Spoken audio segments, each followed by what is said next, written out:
మీరు HDFC credit card వాడుతున్నారా? అయితే మీకు కొన్ని బ్యాడ్ న్యూస్ ఉన్నాయి. జూలై 1 నుంచి హెచ్డిఎఫ్సి క్రెడిట్ కార్డ్ వాడే వాళ్ళకు మాత్రం కొన్ని బ్యాడ్ న్యూస్ అని చెప్పాలి. ముఖ్యంగా 10,000కు పైన వ్యాలెట్ లోడింగ్ చేస్తే మాత్రం మీకు 1% కట్ అవుతుంది.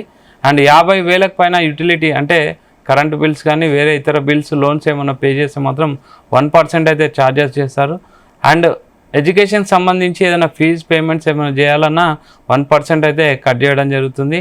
అండ్ గేమింగ్ సంబంధించి 10,000 పైన మీరు గేమింగ్ సంబంధించిన యాప్లలో అప్లోడ్ చేస్తే మాత్రం 1% అయితే కట్ చేయడం జరుగుతుంది.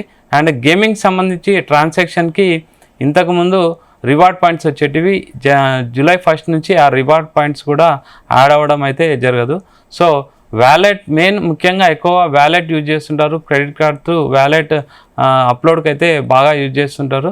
వ్యాలెట్ 10,000 పైన మనం ఒకవేళ వ్యాలెట్ లోడింగ్కి యూజ్ చేస్తే కంపల్సరీ 1% అయితే కట్ అవ్వడం జరుగుతుంది. ఇంచుమించు వాళ్ళు చెప్పిన హెచ్డిఎఫ్సి బ్యాంక్ చెప్పిన ప్రకారం అయితే మ్యాక్సిమం అన్ని ట్రాన్సాక్షన్ల పైన 1% అయితే పడుతుంది. ఓన్లీ ఆన్లైన్ షాపింగ్స్కి దానికి మాత్రం లేవు present. So HDFC credit card వాడే వాళ్ళు మాత్రం ఒకసారి చెక్ చేసుకోవాల్సిందిగా చెప్తున్నారు.